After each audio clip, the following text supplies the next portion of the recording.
Bismillahirrahmanirrahim.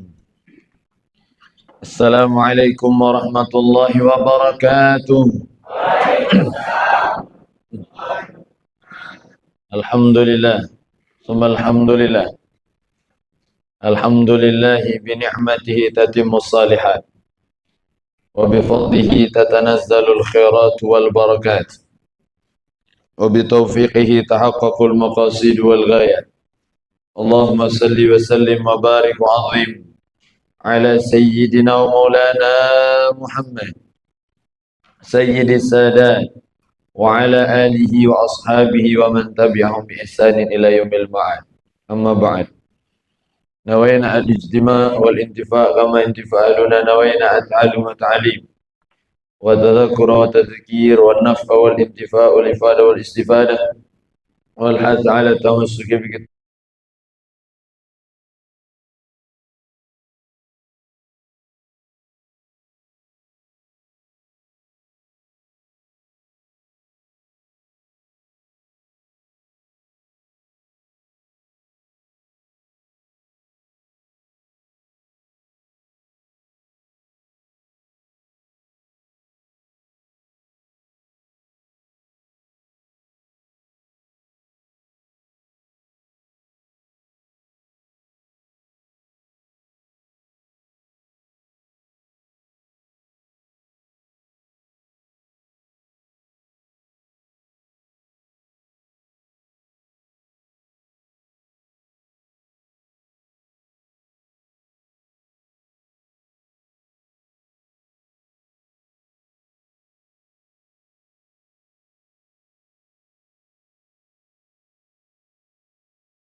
dunia sampai akhirat. Amin ya rabbal. Dan semua bapak, ibu-ibu sekalian yang masya-Allah, minta maaf tidak bisa Al-Fakir sebutkan satu persatu namanya, namun tidak mengurangi rasa hormat kami. Alhamdulillah Allah kumpulkan kita di masjid, tempat terbaik di atas muka bumi. Ahabbul bilad Allah masajiduha. Tempat paling dicintai Allah adalah masjid rumah Allah Subhanahu wa taala. Kumpul bersama, bersilaturahmi. Alhamdulillah. Man ahabba ayyubsata lahu fi rizqihi wa yansa'alahu fi atharihi falyasil rahimah. Siapa yang pengen panjang umur, siapa yang pengen luas rizkinya, maka sambunglah tali silaturahmi. Alhamdulillah Allah jumpakan kita, Allah pertemukan kita, Allah bersamakan kita, kumpul di tempat yang baik, dalam acara yang baik. Mudah-mudahan kumpul di dunia sampai syurga. Amin ya rabbal alamin. Kita memperingati peristiwa besar Isra Mi'raj Nabi besar Muhammad sallallahu alaihi wasallam. Banyak hikmah yang bisa kita ambil, yang bisa kita petik, yang bisa kita gali dalam peristiwa ini luar biasa. Salah satu hikmahnya adalah Allah mengijabah doa Nabi besar Muhammad sallallahu alaihi wasallam. Nabi selalu berdoa, Allahumma ja'al fi qalbi nura. Ya Allah, jadikan dalam hatiku cahaya. Wa fi sam'i nura, telingaku cahaya, pendengaranku cahaya. Wa fi basari, penglihatanku cahaya. Wa an yamini nura, an shimali nura, wa min amami nura, wa wara'i nura, wa min tahti nura. Samping kanan, samping kiri, depan, belakang, minta dijadikan cahaya. Doa Nabi besar Muhammad sallallahu alaihi wasallam. Waj'al li nura, dan jadikan aku cahaya, jadikan cahaya. Maka Allah ijabah pada peristiwa Isra Mi'raj Nabi besar Muhammad. Maka Nabi Muhammad diperjalankan Allah bersama cahaya malaikat Jibril, bersama kendaraan secepat cahaya Buraq. Ini bukti bahwa Allah mengijabah doa Nabi besar Muhammad sallallahu alaihi wasallam. Wala sawfa yu'tika rabbuka fatarda. Apa yang Nabi inginkan diberi oleh Allah. Pelajaran berharga untuk kita.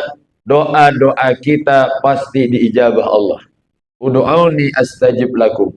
Berdoalah kepadaku, aku akan ijabah. Jadi doa kita pasti diijabah Allah. Tenanglah, Allah mengijabah doa kita 3 caranya. Dalam hadis Nabi yang pertama, ayu ajjalalahu fid dunya. Allah ijabah doa kita di dunia. Apa yang kita minta, apa yang kita harapkan, apa yang kita inginkan, apa yang kita citakan akan diijabah Allah di dunia. Diijabah. Yang kedua, ayyadzikhira lahu fil akhirah. Allah simpan doa itu di akhirat. Tenanglah, doa kita tidak akan pernah sia-sia. Maka teruslah berdoa, karena nanti di hari kiamat saat kita masuk ke dalam surga, kita akan terpukau dengan pahala yang disiapkan Allah. Inilah balasan doa-doa yang belum Allah ijabah di dunia. Jadi luar biasa. Sampai dalam kitab Jawahir Lu'lu'iyah dikatakan, kalau kita melihat pahalanya, kita akan berangan-angan, cobalah tidak diijabah di dunia doa-doaku.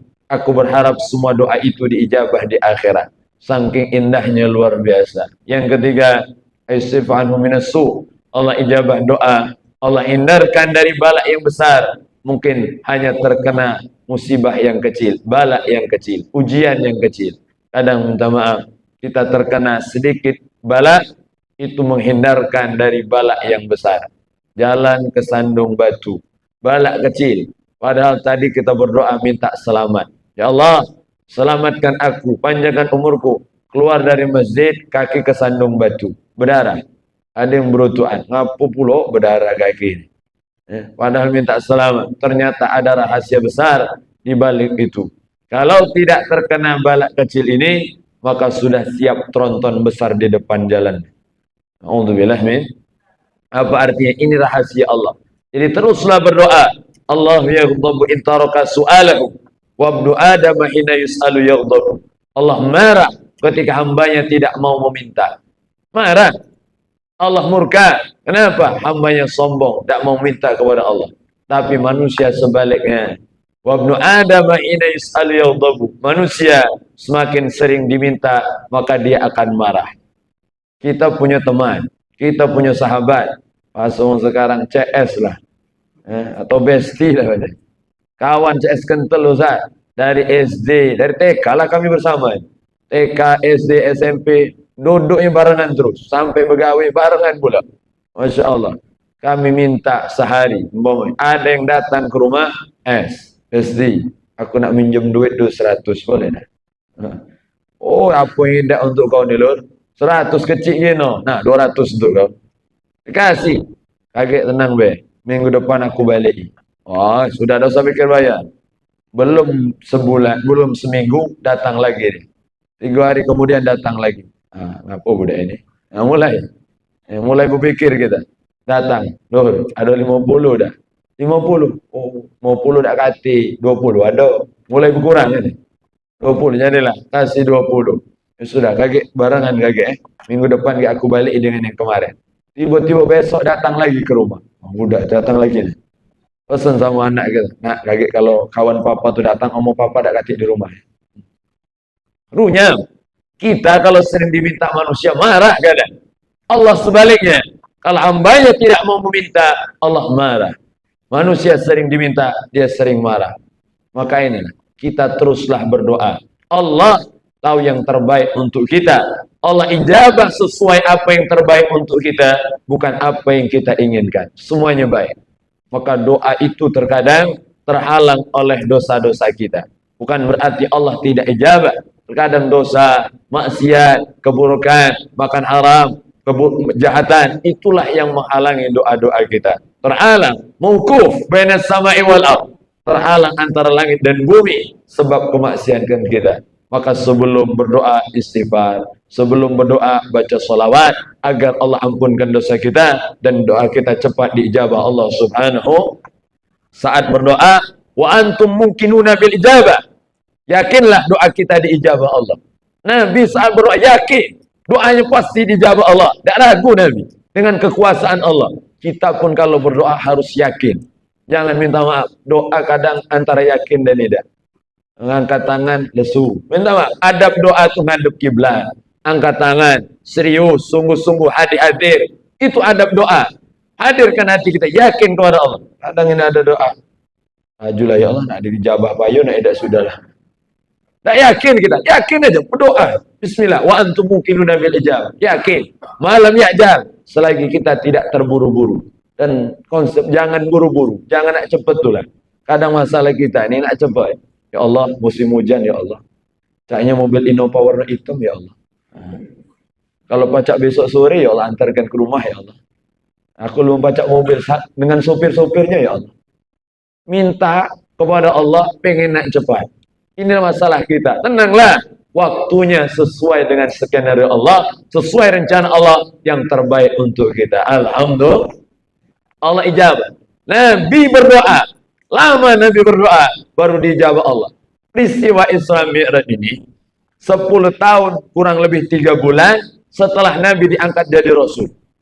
Lama. Berjuang Nabi. Berkorban. Semuanya. Sampai ditinggal oleh 2 orang yang sangat dicintai Nabi. Istri tercinta. Paman yang disayanginya. Meninggalkan. Yang menyokong. Yang mendukung. Yang membantu. Yang mendekeng. Yang membuat Nabi tidak diganggu orang. Ternyata dua-duanya diambil oleh Allah Subhanahu. Masya Allah. Jadi peristiwa Isra Mi'raj luar biasa. Perjalanan Nabi dari mulai anak yatim, yatim piatu, diasuh oleh kakeknya, diasuh oleh pamannya, sampai Nabi jadi Rasul penuh dengan perjuangan. Adabani Rabbi fa ahsana ta'dibi, kata Nabi. Aku langsung dididik oleh Allah, maka jadilah didikan terbaik. Nabi tidak pernah mengeluh. Walaupun hidupnya tidak punya apa-apa. Nabi tidak dipandang orang. Nabi kecil, tidak punya keluarga. Tidak pernah mendengar suara ayahnya. Tidak pernah mendengar bagaimana teriakan ibunya. Tidak pernah merasakan bagaimana kasih sayang kedua orang tuanya. Tapi Nabi hidup tidak pernah putus asa. Tetap semangat, tetap berjuang. Karena Nabi punya Allah Subhanahu. Maka kita kalau ingin terus semangat, berjuang untuk Allah, berkorban untuk Allah, jangan untuk manusia. Kalau kita berjuang untuk manusia akan lelah, capek kita. Minta maaf, bekerja untuk manusia capek kita. Bekerja ini ibadah, amal soleh. Apa kata Nabi? Man amsakalan min amali yadih amsa maghfuran lahu. Siapa orang yang sore hari letih, capek, susah, payah, berkeringat untuk mencari rizki yang halal, maka sore hari itu diampunkan dosanya oleh Allah. Alhamdulillah. Jadi bekerja ini ibadah. Jangan karena manusia. Kita kalau menyenangkan manusia tidak akan bisa. Karena Allah, pasti kita akan amanah. Pasti kita menjalankan sesuai aturan. Pasti kita tidak akan khianat. Kenapa? Karena kita bekerja untuk Allah Subhanahu wa ta'ala. Semangat datang bekerja. Semangat datang untuk menunaikan kewajiban. Begitulah kita. Nabi berjuang luar biasa. Sampai pada peristiwa Isra Mi'raj, Nabi dihibur oleh Allah, diangkat derajatnya setinggi-tingginya oleh Allah. Setelah Nabi dihinakan luar biasa oleh orang yang ada di kampungnya, keluarganya, orang yang dekat dengan Nabi, menghinakan Nabi, tapi justru Allah angkat derajat setinggi-tingginya. Maka ini pelajaran berharga untuk kita. Ketika kita direndahkan orang, banyak masalah, banyak problem dalam hidup yang membuat kita jatuh, membuat kita terpuruk, membuat kita merasa rendah. Saat itulah Allah ingin angkat derajat kita setinggi-tingginya. Amin ya Rabbal. Jadi masalah membuat kita lebih mulia. Masalah membuat kita lebih bijaksana. Masalah membuat kita lebih istimewa. Menjadi hamba yang dicintai Allah Subhanahu. Maka jangan menyerah gara-gara masalah. Ini banyak minta maaf. Masalah dikit, nak bunuh diri lah itu. Nak kemana? Aku nak nganjok bola di Sungai Musi. Ya Allah, ada budak-budak duduk depan rumah. Ini masalah anak-anak kita, Masya Allah. Duduk depan rumah, mangu-mangu dia, tatapan kosong. Nak sekolah, nak tak nafsu sekolah mah. Makan, nak tak nafsu mah. Ngapa kau tak nafsu? Hidup segan mati tak mau. Apa nak? Apa sebabnya? Apa yang membuat kau seperti ini? Ya mah, kemarin aku diputusi pacarku. Budak mak ini, ngomong dulu untuk kau balak ya. Kita orang tua berjuang supaya dia hidup, supaya dia bisa sekolah, supaya dia bisa makan. Dia pengen mengakhiri hidupnya gara-gara orang lain. Nah, ini kalau ada mikir deh. Nah, untuk ini penting. Kenapa? Isra Mi'raj mengajarkan perjuangan seperti Nabi besar Muhammad. Alhamdulillah. Ini kita lihat, kita saksikan. Rumah sakit Islam Ar-Rasyid berdiri tegap, Masya Allah, menjulang tinggi, manfaat banyak. Ini berkat perjuangan, pengorbanan, semua dikorbankan. Kita ini kadang melihat orang berhasil tuh kalau sudah di atas. Memandang orang tuh kalau sudah di atas. Oh, bapak itu Oh seperti itu ya, tidak tahu perjuangannya. Maka kita harus banyak-banyak melihat perjuangan orang. Nabi menjadi nabi paling hebat, nabi paling istimewa, Sayyidul Anbiya wal Mursalin, karena perjuangan yang begitu berat. Asyadul bala al-anbiya. Paling beratnya ujian itu adalah para nabi. Dan pemimpinnya para nabi adalah Nabi besar Muhammad. Jadi ujian nabi itu paling berat. Kita ini, masalah hidup kita ini beda-beda. Masalah hidup kita, tidak ada yang sama. Maka kita jangan pernah memandang masalah orang. Kadang kita lemak nih, jadi mamang itu, jadi bapak itu. Saya kata masalah hidup ini. Ada ngawas ustaz tuh kata masalah bocah. Terkadang kita melihat orang yang tidak punya masalah, padahal kalau kita ditimpakan masalah dia, kita tidak akan kuat. Kenapa? Kita ini semua punya masalah. Maka ada orang-orang yang pandai menyembunyikan masalah. Nah, ini penting. Sembunyikan masalah. Nabi itu orang yang paling banyak bebannya, orang yang paling banyak masalahnya, tapi wa aktsarum tabassuman, orang yang paling banyak senyumnya. Oh, hebat Nabi. Nabi sebagai Rasul, Nabi sebagai Presiden, Nabi sebagai Panglima, pemegang kunci Baitul Mal, Nabi sebagai kepala keluarga, luar biasa. Semua diurus oleh Nabi besar Muhammad, diurus semua oleh Nabi. Paling banyak bebannya, tapi kalau ketemu sahabat tersenyum paling lebar. Masya Allah. Maka kita jangan jadi wong paling banyak masalah di dunia. Kadang ketemu kawan merengut terus ngomong. Tidak pernah sih mahal percaya senyum dia. Ngawas rai wong dikit, nah marah. Apa kau nyengok-nyengok, nyelit-nyelit boleh. Orang lihat aja salah dia. Masya Allah, kalau orang banyak masalah itu, tenanglah, tersenyumlah, karena orang tidak butuh dengan masalah kita. Tidak butuh. Nah utang kita, dengan kawan cerita utang, lur, utang aku lur. Tidak butuh orang. Mantu lagi tidak syukuran, aku pula kena utang. Disyukuri ada gitu. Apa artinya? Kita harus mencontoh Nabi besar Muhammad. Masalah kita tidak ada apa-apanya. Tidak ada apa-apanya. Nabi Muhammad ditinggal anak-anaknya, masih kecil, yang dicintai baik.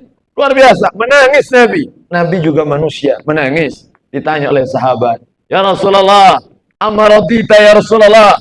Apakah kau tidak ridho ya Rasulullah? Apa jawab Nabi? Aku ridho ketetapan Allah. Kenapa kau menangis ya Rasulullah?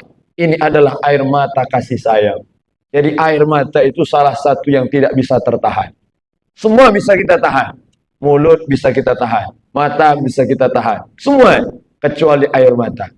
Inilah yang tidak bisa kita tahan. Kalau orang sudah sedih, netes sudah banyu mata.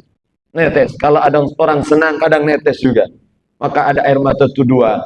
Ada qurratul ain, ada sahnatul ain. Qurratul ain mata yang sejuk, Masya Allah. Melihat anak berhasil, nangis ibu tadi. Kenapa? Karena bahagia. Ini biasanya, apa bedanya Ustaz? Air matanya sejuk, dingin, Masya Allah, dingin. Tapi kalau marah, kalau murka, kalau sedang emosi, terkadang kalau sedih, maka dia air matanya panas. Jadi panas, Masya Allah. Ada jamaah ibu-ibu meninggal lakinya. Apa kok nangis seduk-seguk nih, di Lembang tuh. Dipegang kawan, dingin, kawannya percaya. Oh, berarti kau senang? Diam-diam, aku lala mau tunggu ini. Nah, ini masalah berarti. Ini bukan untuk menilai orang. Ini kita yang bisa merasakannya. Melihat apa artinya? Nabi menangis. Nabi berdoa. Tapi Nabi tidak pernah putus asa. Nabi tidak pernah putus asa. Dunia membenci Nabi saat itu. Bukan hanya satu keluarga, satu RT, satu RW, satu kampung. Tapi satu kota membenci Nabi besar Muhammad. Padahal Nabi tidak ada nganggu mereka. Tidak ada merampas hak mereka. Tidak ada menzalimi mereka. Kenapa mereka benci dengan Nabi? Nabi misinya hanya satu. Mengajak orang lain supaya selamat dari api nerakanya Allah subhanahu wa ta'ala. Maka ini misi yang luar biasa. Kita semua harus punya misi ini. Menyelamatkan semua manusia. Ngajak orang baik, ini misi Nabi. Ngajak orang taat, ini misi Nabi. Menebarkan manfaat, ini misi Nabi. Mencegah orang keburukan, ini misi Nabi. Misi Nabi. Jadi siap-siap. Siapapun kita yang menjalankan misi Nabi, siap dengan ujian. Ngajak orang baik, banyak dikatai orang biasa.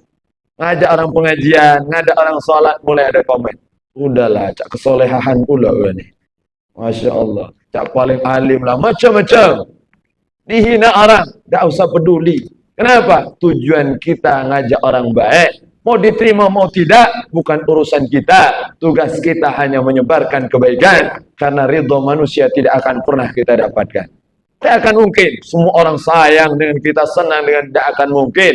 Nabi, manusia terbaik, akhlak budi pekerti paling luhur, waras yang paling indah. Tapi ternyata banyak orang yang membenci Nabi besar Muhammad. Ada Abu Jahal, ada Abu Lahab, dan abu-abu yang lainnya. Banyak di sana abu-abu jadi. Masya Allah, banyak. Jadi begitulah kita menjalankan misi Nabi, banyak orang. Maka fatuba, kata Nabi, beruntung siapa? Mereka yang bisa membuka miftahun lil khair, bisa membuka kunci-kunci kebaikan untuk orang lain. Alayade, hadap tangannya. Dia bisa memberikan manfaat, bisa nolong orang, bisa bantu orang, bisa memudahkan urusan orang dengan hartanya, dengan kuasanya, dengan ilmunya, dengan tenaganya, dengan senyumnya, dengan perhatiannya, bisa memberikan pertolongan kepada orang. Inilah orang-orang baik yang menjadi pembuka kunci kebaikan. Alhamdulillah. Dan sebaliknya, wailun, celaka untuk siapa? Mereka yang Allah ja'alallahu miftahun lisyar alayhi, yang menjadikan Allah jadikan dia sebagai pembuka keburukan terhadap orang lain. Naudzubillah. Maksiat gara-gara dia, keburukan gara-gara dia. Naudzubillah min dzalik. Nah, ada orang-orang, Ustaz ya, alhamdulillah tempat kami ini ada ini judi berjamaah. Masa, siapa yang buat? Bapak itu. Mana bapak? Lah meninggal Ustaz. Berapa tahun? 10 tahun. 10 tahun dia membuat itu, sudah meninggal dunia, maka dosanya terus mengalir kepada dia. Naudzubillah min.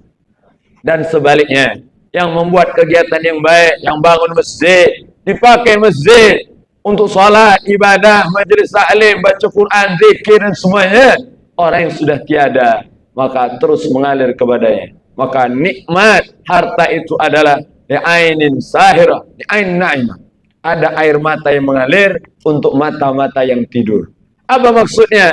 Airnya terus bermanfaat, berguna untuk orang lain, walaupun matanya terpejam, walaupun dia sudah masuk ke dalam tanah, walaupun dia sudah meninggal dunia, tapi pahalanya tetap mengalir kepada dia. Alhamdulillah. Maka kita harus ikut andil dalam kebaikan, apapun itu. Ada lihat bangun masjid, jangan sampai tidak ikut andil. Kalau bisa banyak, alhamdulillah. Lihat masjid pembangunan, berapa kurang semen ini? 1000, siap, kuantarkan 1000 sak. Wah, ini mantap ini, berduit memang ini. Tak baca 1000 Ustaz. Ya sudah, 1 sak jadilah.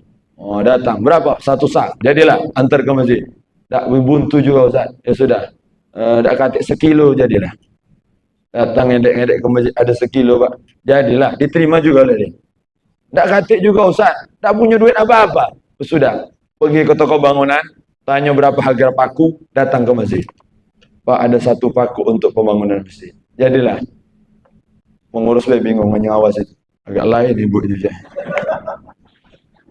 Jauh-jauh datang masjid kok paku. Jadilah. Berguna untuk ngantung ke jubah ustaz. Kan pakai paku biasanya. Taruh di depan tercentel. Tapi jangan paku kalau. Pakai sekampung datang mau paku sikok kalau. Berteret paku kalau ini. Ini masjid berpaku judulnya. Apa arti? Ada peran kita di dalam kebaikan. Bisa banyak. Alhamdulillah. Tak bisa sedikit. La yudrakulu, la yutrakulu. Kalau tidak bisa semuanya, jangan tinggalkan semuanya. Tak baca galau-galau, yang sedikit jadilah. Itu manfaat kita. Tak bisa nyumbang banyak, sedikit jadilah. Tak bisa dengan tenaga, tak bisa dengan pikiran. Dengan pikiran juga menyumbang kebaikan. Alhamdulillah. Alhamdulillah. Maka Nabi memiliki misi menyelamatkan semua manusia, bermanfaat kepada umat Nabi besar Muhammad sallallahu alaihi wasallam. Hikmah yang ketiga, Isra Mi'raj disampaikan oleh Bapak Direktur yang luar biasa. Salat itu paling istimewa. Perintahnya langsung. Jadi kalau Pak Direktur manggil langsung, Bapak datang ke kantor, datang ke ruangan saya. Penting. Tidak melalui mungkin utusan dan sebagainya. Itu sangat penting. Karena hidup kita bermakna, ada artinya kalau kita salat. La makna al-hayah biduni salat. Tak ada manfaat hidup ini. Tak ada arti hidup. Tak ada keberkahan hidup kalau tidak sholat. Na'udzubillah min. Maka ini penting. Sholat, ayo sama-sama. Tak lama sholat itu. Dengan ujung melembang. Apalagi kalau sholat DWA. Cepat. Masya Allah. Sholat jamaah 5 sampai 10 menit. Kalau sholat DWA setengah menit kelar. Kawan belum selesai pakai kopi. Alah selesai mama. Baru ngambil selesai sholat. Oh selesai. Ekspres ini. Masya Allah. Luar biasa. Kawan sebelah bingung. Yang pakai muka nak bingung. Belum. Yang bawah lagi belum naik. Oleh kawan sebelah sudah. Cepat. Penting masih sholat. Tapi meningkat. Kalau kemarin 120 gasnya kurangi. 60 jadilah. Turun lagi semakin rendah, maka semakin mantap, semakin khusyuk sholatnya. Alhamdulillah. Jangan lihat orang yang di bawah. Kadang kita yang sholat, mending aku sholat cepat kawan sebelah. Sampai sekarang belum sholat budak itu. Jangan lihat yang di bawah, lihat kawan yang bisa sholat panjang, sholat lama, sholat khusyuk, yang menikmati sholat. Ini kita melihat urusan agama yang ada di atas. Sholat. Alam ma'anal hayah biduni sholat. Tidak ada arti hidup kita kalau tidak sholat. Apalah artinya? Kita punya rumah besar, kita punya jabatan tinggi, punya segala, punya ilmu luas. Kalau tidak sholat, Allah tidak pernah menunggu kita kaya. Allah tidak menunggu kita berpuasa, tapi Allah tunggu hayya 'ala shalah, hayya 'alal falah. Allah tunggu kapan hambaku bersujud kepadaku. Itu yang ditunggu Allah setiap harinya. Maka Allah panggil kita, Allah terus sayangi kita. Dipanggil hayya 'alal falah. Dipanggil kita, ayo menuju surga, ayo menuju ampunan Allah, ayo menuju rahmat Allah, menuju kebahagiaan. Kita dipanggil Allah setiap hari 5 kali, maka ayo kita datangi. Karena sholat tidak lama, mungkin sholat itu sampai kita meninggal dunia.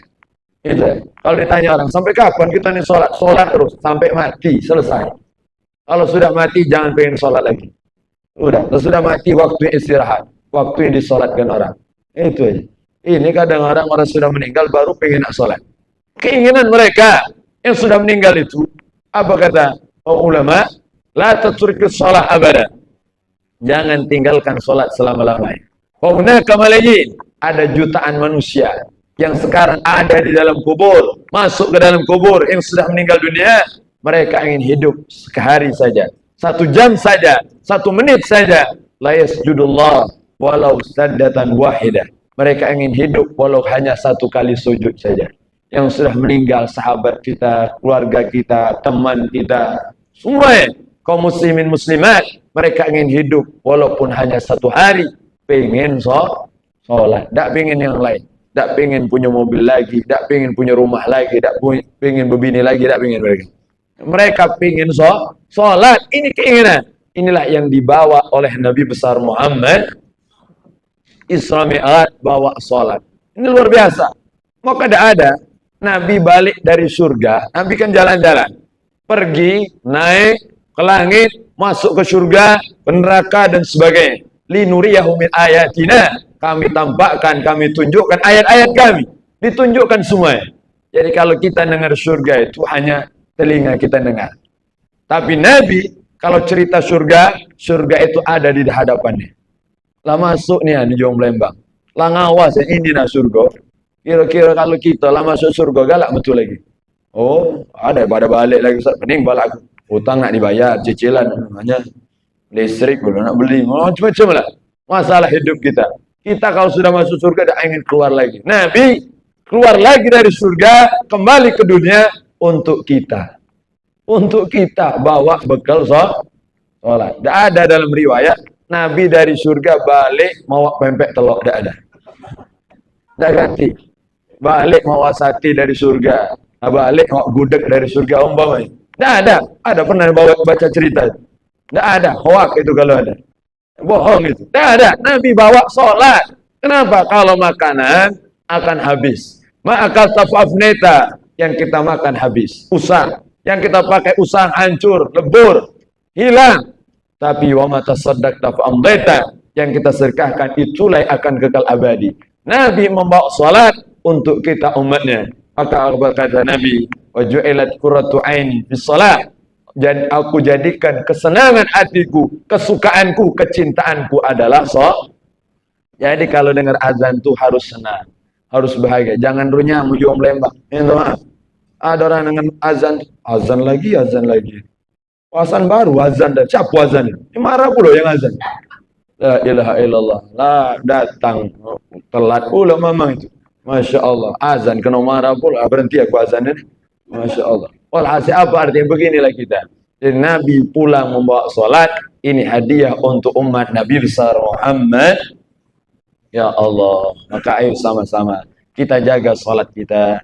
Kita tingkatkan kualitas salat kita. Meningkat. Yang sudah salat 5 waktu, alhamdulillah. Kita tingkatkan. Semakin khusyuk, semakin mantap. Ilmunya semakin sempurna.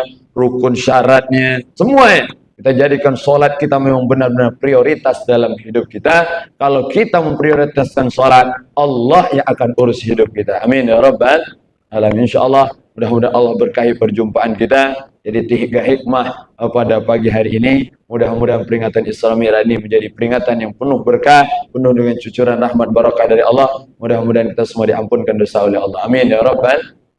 Jam 9.25. Nah, ceramah tadi kurang lebih jam 10. Jam berapa tadi? Jam 9 kurang 10 tadi. Alhamdulillah. Jadi kurang lebih berapa menit? 35 lah kurang lebih. Alhamdulillah. Lebih 35. 40 pun nanti. Masya Allah, alhamdulillah. Yang lama gini, bagi ketiduran pula di sini. Masya Allah, alhasil alhamdulillah. Jadi nikmat kumpul dalam kebaikan bersama orang-orang baik. Ini orang-orang baik semua. Amin ya rabbal. Kenapa? Yang bisa datang ke masjid orang baik. Itu kata Nabi. Kalau kalian melihat orang datang ke masjid, fasyhadu lahul iman. Saksikan itu orang beriman. Jadi tidak usah seuzon dengan orang datang ke masjid. Hati-hati. Kadang datang ke masjid seuzon. Hati-hati, celengan. Celengan hati-hati. Sendal, jingokin sendal. Citi. Ini orang datang ke masjid diusuzon. Na'udzubillah. Dan kita jadilah orang, jangan menyebabkan orang jadi seuzon dengan kita. Nah itu penting. Datang ke masjid ngawas sendal. Awak datang ngawas sendal. Walhasil. Jadi ini luar biasa manfaat. Mudah-mudahan berkah. Amin ya rabbal alamin. Hadza minni wa lakum minkum. Inilah sedikit dari Al-Fakir. Terima kasih segala perhatian. Mohon maaf atas segala kekurangan. Hadza minni wa lakum minkum. Assalamualaikum warahmatullahi wabarakatuh.